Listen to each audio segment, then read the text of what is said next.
Yo, what's up YouTube, it's Sully, and today I'm going to be showing you a brand new high round strategy guide on the map Liberty Falls.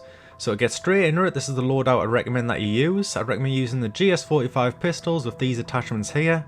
You may have noticed that I'm not using rapid fire anymore. That's because rapid fire, when you pack a punch these pistols, barely makes any difference, so we're going to be replacing that with the CQB grip. So I'd also recommend using the energy mine. This is going to be our main field upgrade we're going to be using throughout this strategy. And make sure you equip the extra charge minor augment to go along with this too. The major augments all suck and they make the energy mine worse, so just forget about them. Another really useful augment is going to be hardened plates on Jugger-nog. This is going to help you survive when you're holding off with the jet gun. And also Supercharged on speed cola is going to be really useful for charging up them field upgrades faster, making it so that you get more energy mines. And lastly as well, I'm going to show you a harder strategy with Dark Flare later in the video, and these are the augments I used with Dark Flare, so if you want to give that other strategy a go, be sure to use these augments. This strategy is going to take place inside the bank, but we have to keep both bank doors closed. So the first of the two is going to be here beside Speed Cola, the next one is going to be just outside the bowling alley. Be sure to keep both of these doors closed. And you might be thinking, how are we going to get inside the bank now? You want to blow up this debris on the rooftop. And then once it's blown up, drop down, go prone in front of this window, and if you favour slightly the right middle side of this window, you should find the prompt right here. Press square through the wall, you'll be able to blow up the barrier, and then you can go inside the bank from the ice cream shop. The weapons that you're going to be using for this strategy are going to be the jet gun and the Patter Punch GS45 pistols, and of course if you want to save yourself some salvage, you can just buy the pistols off the wall when they turn legendary. This can save you up to 9,000 salvage. And another little tip to save yourself some salvage and money: if you complete the Easter egg, the reward you get for completing it and then continuing your game is pretty much a full setup. You get Patter Punch tier 3 crystals, legendary ether tools. And on a map where the Easter egg only takes 30 minutes, this might be worth considering doing, but of course it's not necessary. Now I'm going to be moving on to the early round strategy, and there's nothing much to this. In fact, you don't even really have to do this, you can just start camping with the jet gun immediately. However, if you want a little boost to your salvage in the early game, because your pistols have suppressors on it, if you just get a bunch of kills with your Mustang and Sally in the early rounds, you're going to get more salvage that way. So all I'm doing here is I'm standing on top of the counter inside the bank, and I'm just spraying at all the zombies as they come to try and climb up this counter.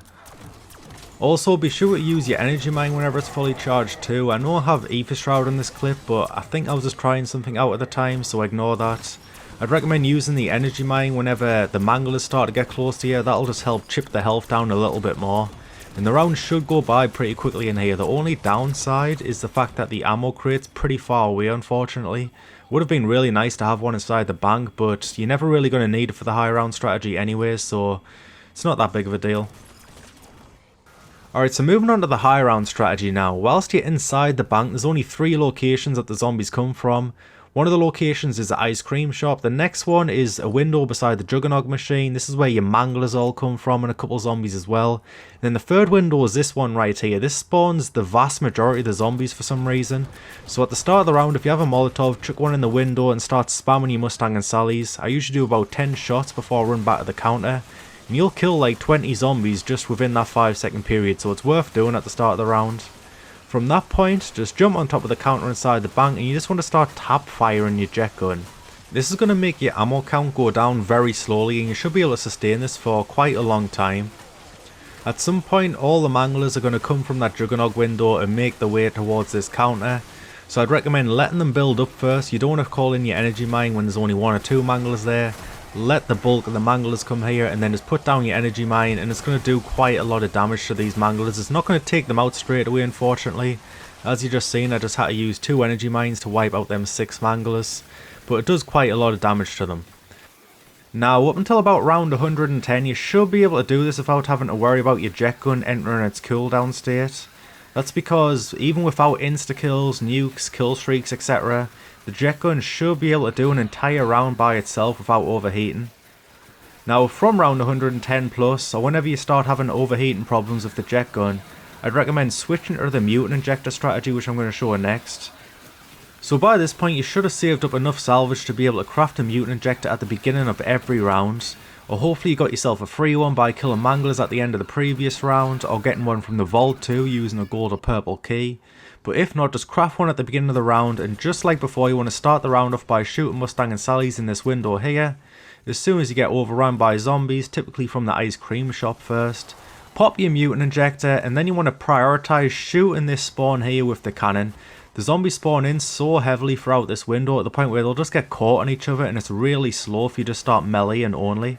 So what you want to do is you want to shoot a cannon, then melee. The melee is going to wipe out the spawns to your left and your right, and the Mangler is beside you too. And then once you do the melee, shoot the cannon again, and just repeat this process. Shoot the cannon, melee, shoot the cannon, melee. And that's going to be the fastest way to get through the rounds on this map. If you have a spare Mutant Injection on the floor, be sure to try and position yourself somewhat near it so when you leave the Mangler suit you're able to pick it up safely, and then you should be able to return to the camping spot with the jet gun to finish off the round. You also want to do this strategy whenever a Abomination spawns in too, therefore I'd recommend always keeping a Mutant Injection on your body at all times. You can use this to save your life, or whenever you hear the Abomination spawn in, just pop your Mutant Injection. And don't go and kill the Abomination, let him come to you. That way you can progress the round as fast as possible still. And also, if you go out of your way to kill the Abomination really quickly, it always spawns a second one. Whether if you just try and progress the round really quickly, sometimes you only get one Abomination that round. But as you can see, I got 2 Abominations this time. And even with 1 Mutant Injection, I'm able to kill them both with 1 Mutant. So now I'm going to show you the jet gun camping with Dark Flare.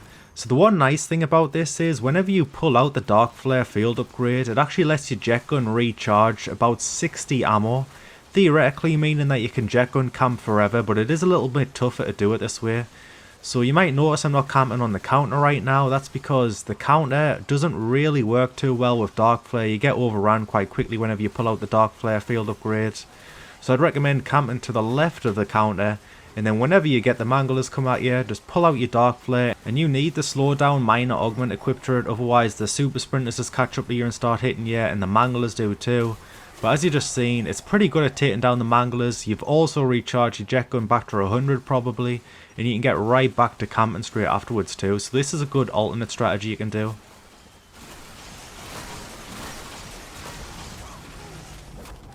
The last way you can do this high round strategy is with the RCXD, and I'm going to show you the positioning for that right now.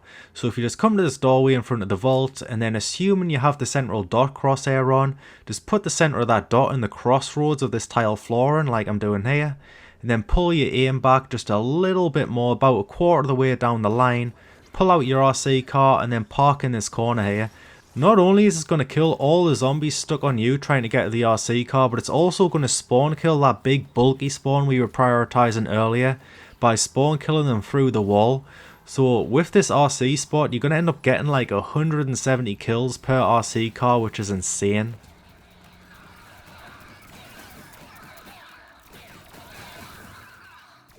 And finally, I'm going to show you the fastest spot to do the Vermin rounds. Inside the bank, it is actually a 2 spawn, however the windows are quite far apart. So the 2 spawn inside this alleyway next to the C9 SMG is actually the fastest spot. They're only going to spawn from these 2 windows right here. And although the Vermin rounds are painfully slow at the minute, this is going to be the fastest way to do them. Also, before I end the video, I'd like to mention that I'm going to include a FAQ section inside the description.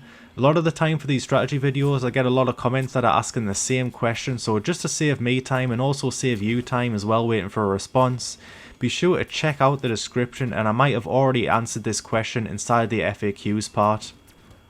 Another thing, a lot of people have been asking what augments I run for everything as well, so instead of making a video about it, I'm just going to include it in the description, so be sure to check that out if you're interested in seeing my augments. And that's going to be it from me, so if this video helped you out, be sure to leave a like. If you're new, subscribe, and I'll catch you in the next one.